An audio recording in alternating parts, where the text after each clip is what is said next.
everyone, it's Jo here with another Time for Tea Designs video. Today's video is the edited version of last night's Facebook Live. It was a really great live edition that we did. So thank you everyone to everyone who watched us. It was a really great live show.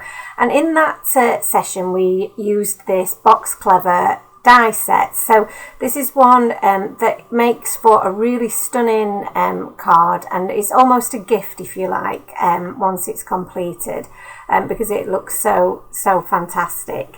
So I started off cutting out the two larger panel dies, and we're going to decorate then the outside and the inside of our box card using some of our distress inks. So you can see there that I've masked off the bottom of my my panel there, just with some Heavy Doodle memo tape, and I'm going to do the same on the other piece.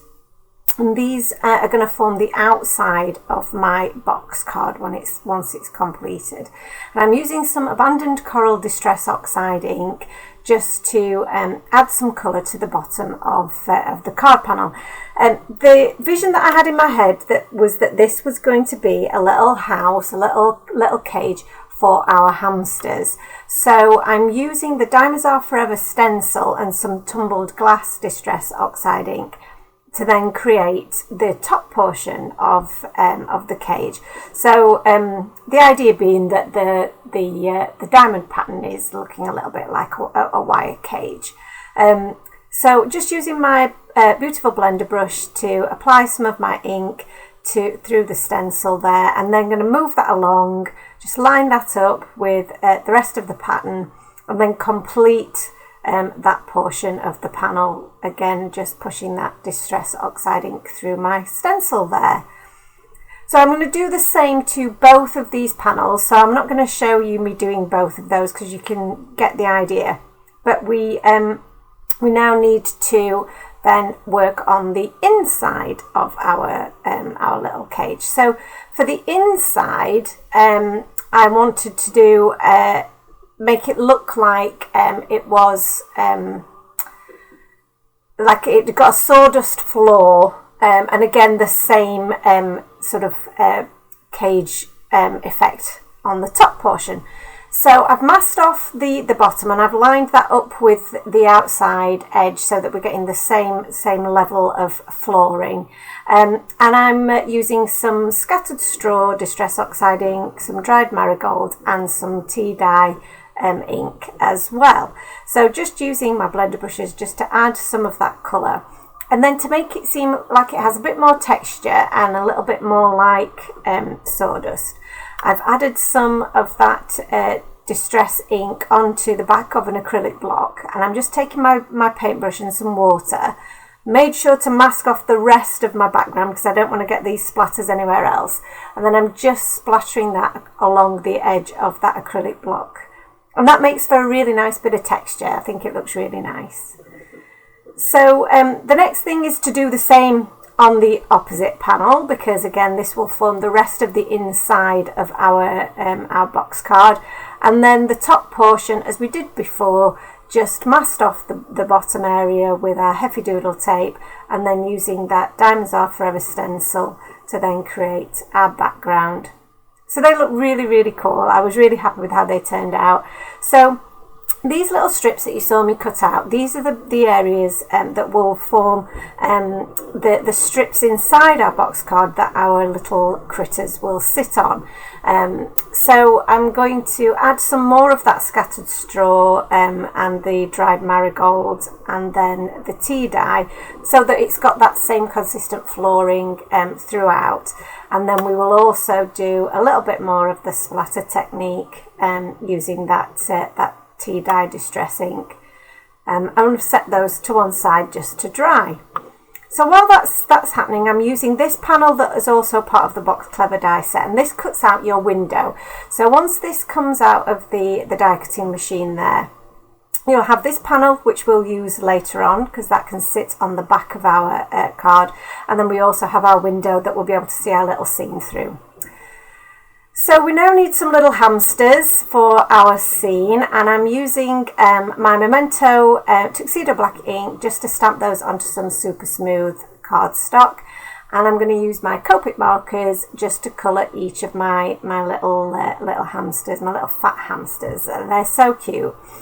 So these guys, really simple to colour. I just used 2 shades for each one, and I used a mixture of the E11 and E13 for sort of a browny ginger colour of hamster, the T3 and T5 for our grey, and then the E17, the E71, a really nice kind of a warmer shade of grey, very similar to the hamster that I owned myself when I was a little girl, Humphrey the hamster. He was kind of a smoky grey colour, so I really like that shade. And then for our little bit of dimension, I'm using the brick white marker there, just to add a little bit of shading around those areas that would be white. But it just means that we've got a little bit of dimension and they're not totally flat. Realised I'd missed a couple of the ears off there, so I added some colour to those. And then for the paws, I'm using the RV42, so just making some little pink paws and adding some pink to their cheeks as well. For the wheel, the hamster wheel, I've just used V15 and V17. Again, just very simple colouring, really nice and quick, but these are such sweet images. They all come with coordinating dies, so I'm using those, matching those up and cutting those out. To line up the wheel, I'm just drawing around the spokes with my pencil, and that allows me to see that I have lined that up pretty well. It's not perfect when it comes out, but that is a really good way of making sure that you've lined that up and that you've got all of your spokes intact. We will be sitting one of our hamsters over the top of this, so it doesn't matter that it's not perfect at this point. So there are all the elements that we've cut out. I cut out some of those little sesame seeds as well, but I'm going to add some of those straight onto my background. So again, I've just taken an acrylic block and some of my Memento ink, and I'm just going to randomly stamp some of these along the inside of our card, along that floor. So it looks like that our little hamsters have just scattered some of their lunch all over the floor of their cage. And then I'm going to use one of my my grey inks, grey Copic markers. I think this is the T5, just to fill in the centre of those. So really quick and easy to do. Along one of these little scoreline tabs that you'll find at the edge of your panel, I've applied some of my tape runner and then just attached that to the opposite panel. And now you can see that we're starting to get our box forming, and I'm going to add one of our little strips here as well. So just putting everything is being adhered on one side only, so we're not going to adhere the other side just yet. And I've popped those strips at different levels, and that will help us see each of our little critters through that window, because we'll have different heights. So at this point, we had a little bit of a discussion about whether I should go that extra stage and create a slider element. So the Hooray hamsters come with the slider dies as well, which allow you to then create a penny slider for your little hamster to roll along. So we decided, why not? Let's go for it, and we can use the panel that we cut out of the window just to cover up that slider mechanism. So I'm just lining that up where I've cut out my little hole for my slider, and I'm just going to mark out where that slider would be, so that when I add my adhesive, I know where to position it. And you'll have just very quickly seen that I added a round foam pad to my penny, popped that behind my channel, and then added my hamster on top, and that makes him slide up and down that channel. I'm doubling up some shaker tape here, and where I've marked out where my channel's going to be, and I'm using another penny just so that I know I've got enough room for my penny to slide in between those two bits of foam tape. I'm just adding that to the back so that it's all covered up that mechanism nicely, and I can see that my hamster moves freely. a really cute addition to this. I mean, it's already a really cool card, but that extra element of the interactivity just does add that bit of something extra. So you can see there that I've already stamped out the little sign that's within the hamster stamps, sorry, and also the sentiment, hooray. But I'm also going to add a sentiment of "That's how we roll," which I've just stamped out in some of my abandoned coral ink. I'm going to colour in my sign now with my Copic markers. And I'm just using the V12 and V15, so I'm trying to keep my colours quite coordinated and bring that same purple colour shade into my sign. And then I'm going to cut these out with a couple of dies, the banner die there and then the coordinating die with the sign. So now I've got all my elements die cut, I can start arranging all of my little critters in my scene, and you can see there how that stepped level of the strips that we've popped in there means that we can see all of our little critters easily through that window, and it's just a good idea to just keep checking that you can see your the elements that you're adding through that window as you go along. So I just keep pulling the window over the top just so that I can see where everything's been lined up and that you've got a clear view. So I'm just using a little bit of adhesive on each of my little critters' bottoms, just to make sure that they're nicely adhered.